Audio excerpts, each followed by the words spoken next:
Welcome to the Reality Revolution. I'm your host, Brian Scott. Today's episode is dedicated to breaking us out of the programs in the simulation. I've established over several episodes the incredible likelihood that we exist within a simulation. Neville Goddard calls it a drama. In the Law of One, they call it an illusion. But there are fundamental laws and programs that are behind the simulation that guide our behavior. In many cases, unknowingly, we are being programmed like robots in the simulation. I have undergone a lengthy attempt to find tools for you to break out of the simulation. And we've gone into the fundamentals by looking at universal laws and really meditating on them and understanding them, because this simulation is designed so that we have to follow certain universal laws: cause and effect, hot and cold. There is a natural world within the simulation that works upon principles. But the mind is working within this program, and we are running programs all the time. Oftentimes I've done meditations that are designed to deprogram you or change your program, because the world around us is constantly programming us. There are cycles, there are routines, there are actions that you take that are unconscious, and we act like robots and zombies in this world because we are controlled by its programs. People run on programs. Programs are action patterns. The way you get out of bed in the morning is an action pattern. Observe how you do it for a few days in a row, and you'll see that pattern. The way you throw off the covers, swing your feet to the floor, the way your body feels, the things you think about, your mood, people you think about, emotions that strike you, your attitude as you stand up, etc., etc. There's so many little action patterns built into just something as simple as getting out of bed. All of this is an action pattern. Everything is not exactly identical from day to day, but everything is in a relatively narrow range of variation. This is because there are now sets of interlacing programs in your biocomputer upstairs. They bring you through this action pattern daily without your having to consciously think about each move. These automatic programs run 99% of your life. Of course, we all override the automatic pilot at times, such as when some potential danger snaps up to full alertness, and we don't make a move without thinking about it first. First, as when we are able to rise above the automatic pilot anger, such as at moments of peak realization or expanded consciousness or satori. But most of the rest of the time, although we repress knowledge of the fact religiously, we have no free will in what we do, because the body and mind's movement are along conditioned, programmed paths from which deviation is highly improbable. We always react to the same types of situations in the same ways. The programs are going through their steps while we sleepily look on along for the ride. We consciously participated in creating these programs. Some of the automatic pilot program punch cards in our head were key punched by our conscious mind pilot, such as when you discovered how well you looked smiling that way and decided offhand to keep doing it that way, at least at those times. Then your conscious mind pilot forgot about it. Your automatic pilot does it faithfully to this day whenever those times come up. So in this we would say, good for our automatic pilot. But on the other hand, the great preponderance of our automatic pilot programming appears to be of the Pavlovian variety, whereby we were addicted as we grew up to certain types of shallow rewards without this being anyone's conscious intention. So we have to edit our programs that we have running through our heads. You have been programmed. Every experience you have ever had, every communication you have ever received, has implanted in you the predisposition to act in certain ways and to think in certain ways.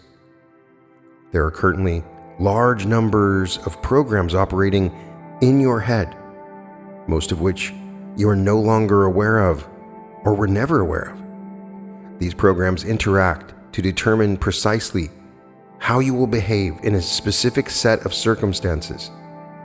To the extent that you allow this to continue, your behavior will be predictable based on knowledge of your programming. Thus, you will be a mechanical slave. Your life, the mathematical result of all your programming inputs. It is, however, possible to gradually become aware of all your programming, to select which programming to keep, which to modify, and which to remove, and to act with conscious awareness of one's relevant programming so as to be able to either ratify or override it. In any given set of circumstances, when these things are done, one is no longer a mechanical slave to one's programming and can choose when to use each of his or her specific programs. So how do we do this? How do we change our own programs? The first step is to become aware of one's own programming. This requires close observation. You must observe yourself as if you are observing another entity you have never known before. Observe every word, every tone of voice, every minute gesture, every action. Every thought must be scrutinized from the standpoint of why was that done? What are the roots of such behavior? What is the motivation? When might it have been implanted, and by whom? Or what? You will find that the great bulk of your actions serve petty ends of which you cannot consciously approve. For example, you will find that most of your words, gestures, and postures can only be explained as role-playing mimicry designed to allow you to feel approved of. You will find that even when you can do with outside approval, you are still seeking inside approval from other entities whose viewpoints, who you have stored inside your head. When you have stripped away all such programming, you will no longer be addicted to the support of others. You'll be taking what you consider to be the best action. You know how to take any given moment, assessing the results of such action, and revising future plans accordingly. You will see status in society as a form of script. Slaves are permitted to give themselves in return for obedience. Strive to observe yourself more and more closely. For each manifestation, ask yourself why you did it, and trace the cause back as far as you can. Decide whether or not you want to give rise to such a manifestation again in light of your goals. If you do not want to, resolve not to. However, make a prediction in light of your past experience with controlling yourself as to how successful you are likely to be in suppressing such manifestations. Thus, set a realistic goal for reducing unwanted manifestations gradually, rather than resolving to do the impossible all at once, which would merely result in discouragement and weakened self-belief. If you always resolve to do something you think you can do, although it is a little better than you have done in the past, you will gradually build self-belief, permitting you to confidently raise your sights a little more each time. The effect of this process is to telescope the delay between action and thought, so that at first you will find yourself realizing soon after an inappropriate action that the action was inappropriate and why it was inappropriate. Then you will realize these things instantly after action.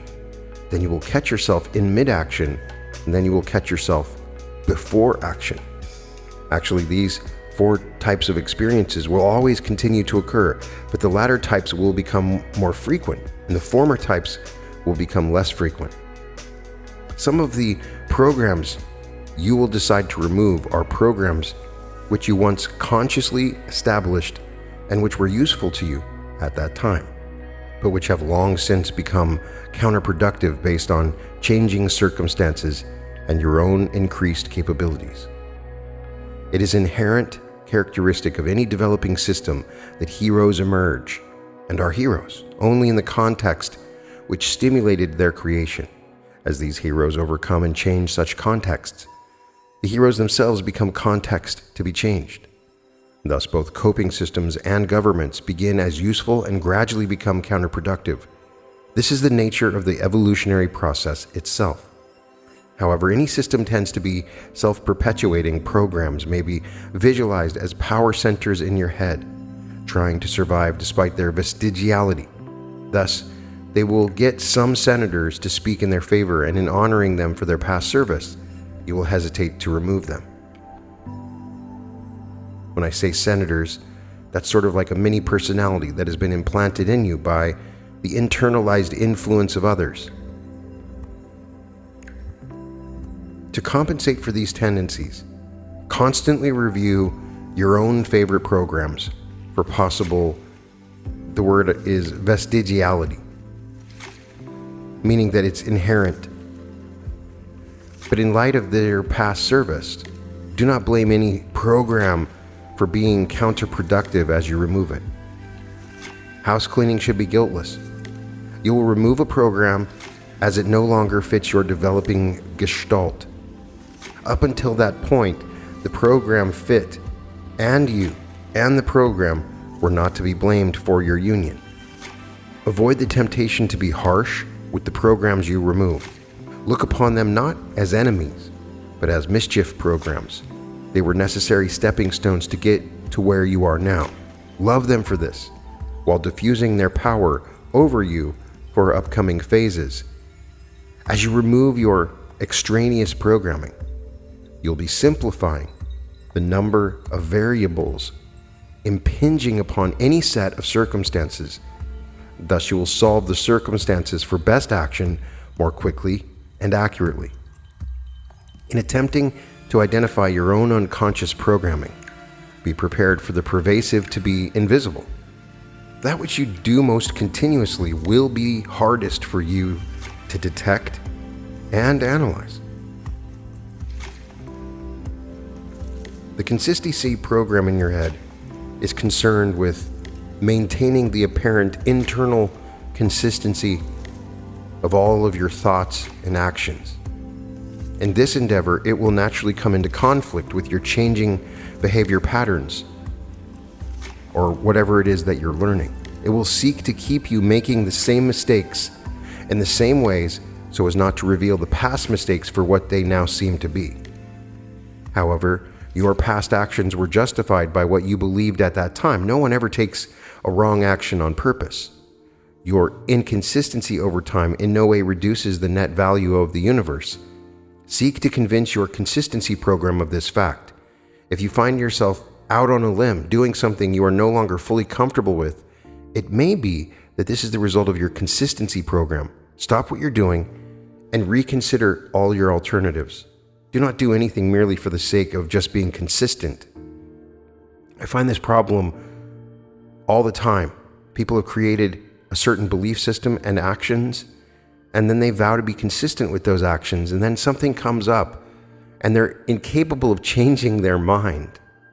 The tendency to be consistent is born out of the implicit assumption that if you have no preference which way to act in a given circumstance, the most logical thing to do is to act in a way you have acted before. While this assumption may appear logical, its effect to give power to precedent. This is undesirable since it limits experimentation and exploration. Much precedent has been established casually. As we proceed largely by trial and error, much precedent represents error, and as such should certainly not be institutionalized. Action, so as to be consistent with precedent, reinforces the precedent, developing it into a habit or programmed addiction.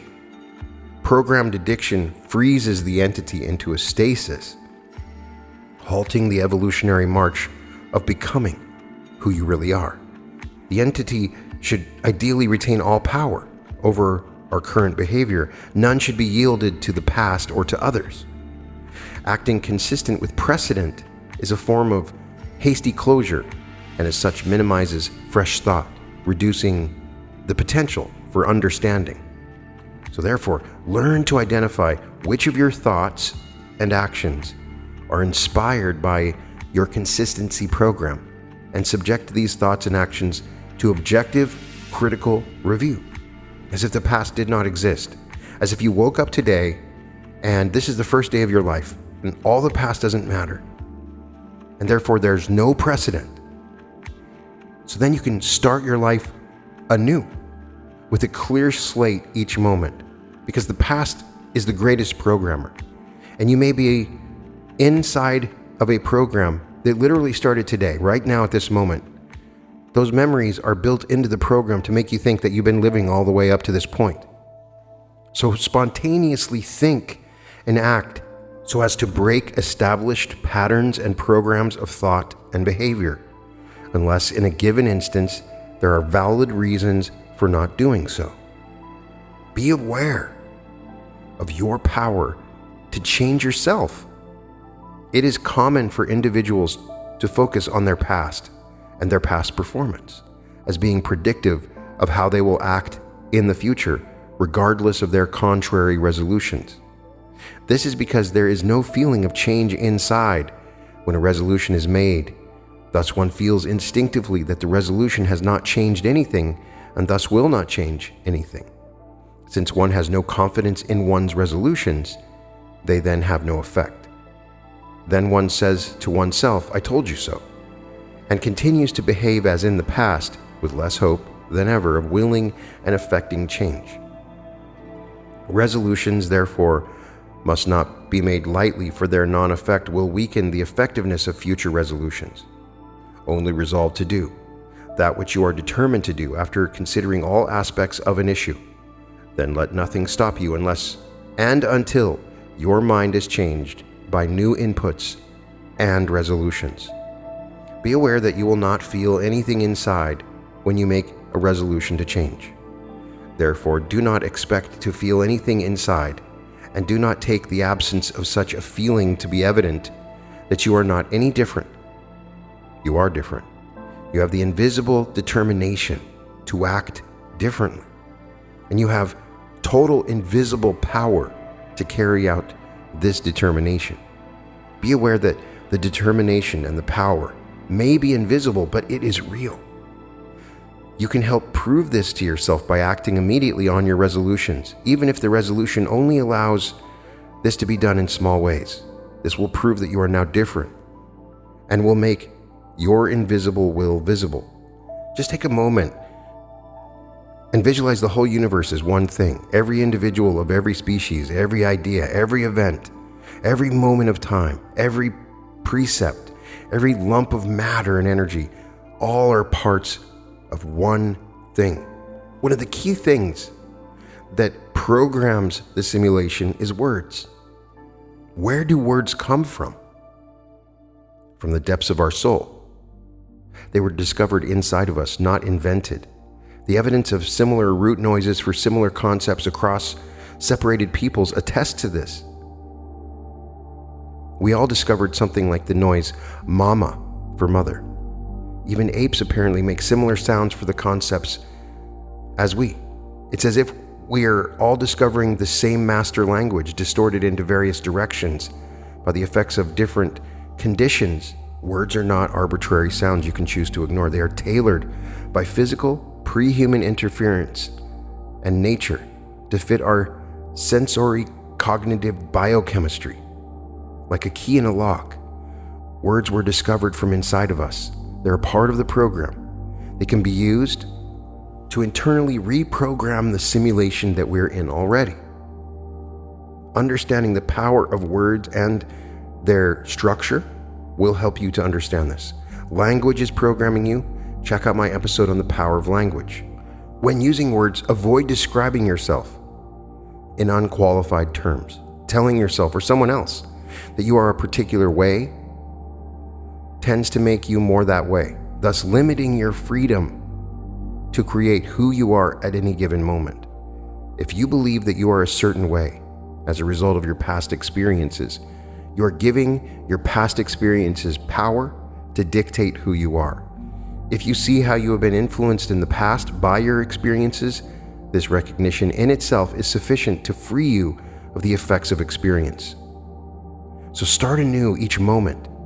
Treat each second as the first second of your life, and potentially as the last. When you hear yourself describing yourself, say, "That's how I was. How do I wish to be from now on?" Evaluate the traditional culture-conditioned responses that come from words. Do not always get angry in situations in which anger is expected of you because words or thoughts or the situation. Do not always contradict in situation in which contradiction is expected of you. Do not always agree in situations in which agreement is expected of you. Avoid predictability, except where it's necessary for the good of the universe. When you have an impulse to take some minor, familiar action, take some other action, just to break the continuity of the program and see what happens. This is a way of testing the continuing utility of existing programs. It's obviously inappropriate in a situation where it would introduce risk of loss of value to the universe. Avoid mimicry. You don't have to be like your friend in order to be their friend. Do not submit to the prevailing worldview. You may often be in the company of a group of individuals with a common worldview. This creates a powerful impetus for you to fall prey to their worldview, to their pendulum, without even realizing it. They may value material success or wittiness in a specific vernacular or specific types of appearance and customs and so on. And you may find yourself accepting their negative judgment of you against their standards. This will be first manifested to you in a tightening up of free self-expression, formless negative emotion, and perhaps even mild forms of mimicry on your part. Remind yourself that your worldview differs from theirs and that yours is the only one in which you submit to. Prepare and accept rejection from them with equanimity. Let it go. Be honest with them, for they have no power over you. No one has any power over you, because you are independent of what is done to your body. It is not you. You are inaccessible to any but yourself. See if you and they can derive anything useful from this confrontation between worldviews, but do not seek to establish yours as superior. Gently ask relevant questions and answer theirs. Otherwise, do not expostulate. Too much cannot be communicated in a single meeting. Accept the contact assignment which the universe has given you as having good potential purpose. See what happens.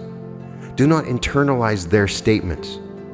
Do not identify with their worldview. Do not accept judgment nor care about irrelevancies. Consider no viewpoint sacred, not even ours, not even your own. Objectively seek the truth and value. Do not let yourself be carried off by the momentum of others. Others anxious to have something be a certain way carry psychic momentum, which can be imparted to you without your even realizing it. Do not stampede in your predisposition to service. Give yourself a chance to think better of it. What others think they want from you may not get them what they really want. Do not be influenced by the expectation that they will misread your hesitation as not caring. Such influences make you a slave. Once you let yourself be moved by their momentum, you may not later realize that this is happening, for momentum interferes with observation. Thus be transparent to momentum from the outset. When you look at something, see only what is there. If it is an object which someone has created, do not say to yourself, "It is not well done." This merely means it is not done in the way usually said to be well done. Our expectations create a perceptual screen. Remove the screen by having no expectations of what you are looking at. Allow yourself to truly see what the creator of the object saw, rather than comparing the object to any other. As we grow older, we are told that object after object is not beautiful. We see fewer and fewer objects as beautiful. Fewer and fewer things entrance us. We are looking at things through the eyes of others, accepting what they have told us about what is and is not beautiful. We are comparing each created object with other past created objects, which we were told were or were not well done. In fact, every object is art. Every object can be appreciated, but only if looked at without expectations. Accept art criticism as art in itself and ignore it as art criticism per se. Ignore usual concepts of what is beautiful or ugly. See what is really out there. It was all put there by the same artist. What are the implications of this? Do not look at a situation and say that it is dull. Ask yourself instead, what do you know? Who would consider the situation dull? These are the people who have programmed you to look at this situation as dull.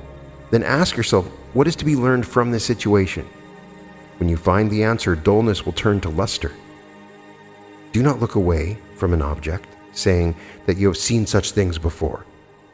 Close your eyes and attempt to recreate the object in complete detail. Could you draw a detailed sketch of the object? If not, you obviously retain only a hazy image of it, not such a precise one as you suppose. There is information there, which you have not yet gleaned because of your programming. Look at objects so as to be able to reproduce them, not merely recognize them. Ask yourself why they are shaped precisely the way they are. There are reasons. This is information your senses can bring to you if you let them. Do not look at a situation and say, that is bad. Ask yourself instead, how might good be brought out of such a situation? Find that angle and grasp it. Actualize the good that is latent there as much as possible. The programming wants you to look for what is bad. In retrospect, you may laugh at the memory of thinking the situation is bad. Bad things have such potential good wakes. It is difficult to maintain the position that there are really any bad things. Let yourself enjoy simple things rather than always demanding more complex ones. Concentration on an apparently simple thing will reveal it to have more complexity than was at first apparent. This is what I have experienced. Concentration is the variable which reveals the simple complex variable is an illusion. Everything is complex. Therefore, do not say that a substance is tasteless. Strive to experience its subtler taste. Apply this rule to all of your senses, no matter how numerous or how few. Visualize your feelings as chords played on a multiplex organ. This musical instrument has more chords to be enjoyed than merely one, happiness. Therefore, learn to enjoy all of its chords, even those which the unenlightened might deem dissonant and agonizing. Continue asking the questions you've never succeeded in getting any kind of satisfactory answers to. You and the universe are in a process of change which will gradually make some of these questions answerable. You may find that if you ask yourself a question which you long ago gave up asking, you may now have some data in the files which will cast some light on possible answers. Ideally, the greatest way for you to break this programming is simply meditation. You will find it essential to give yourself at least a portion of every day during which no distraction can get to you. With experience, you will know that the clarity with which you can perceive the world from this vantage point is not possible under any other conditions. The best setting for your alone space is amidst nature, sitting in it, hearing it, smelling it, seeing it, with no other humans in view or likely to happen by. Sound of the ocean or stream is especially conducive to the higher states. In these states, we're able to easily reprogram the programming. In many cases, however, you will have to settle for the indoors, and then you'll need a room with a door. Maybe just say, please don't disturb. These are times for you to be with yourself. Do whatever you, all parts of you together, want to do most at that moment. The point, however, is not for you to distract yourself with television, radio, or reading. Do these at other times. These are analogous to bringing back other human beings in some form. Do not answer telephone calls at this time if possible. Be with yourself. Just try it. Begin to become aware of the patterns that repeatedly come up in your life. Where have you been programmed? You can actively change these programs with your words by affirming that these programs have changed and using your words, recreating new programs that work for you. Affirm this with me. I am the programmer. I control the program. My words can change the program at will. Say that. Become aware that you are the programmer, that you are being programmed by the outside world and your past, but all the time you've been doing it, and you have the power to change it. Now is the time to break out of the programs in the simulation and discover your true self and your true power. You can find all episodes of The Reality Revolution at therealityrevolution.com, and welcome to The Reality Revolution.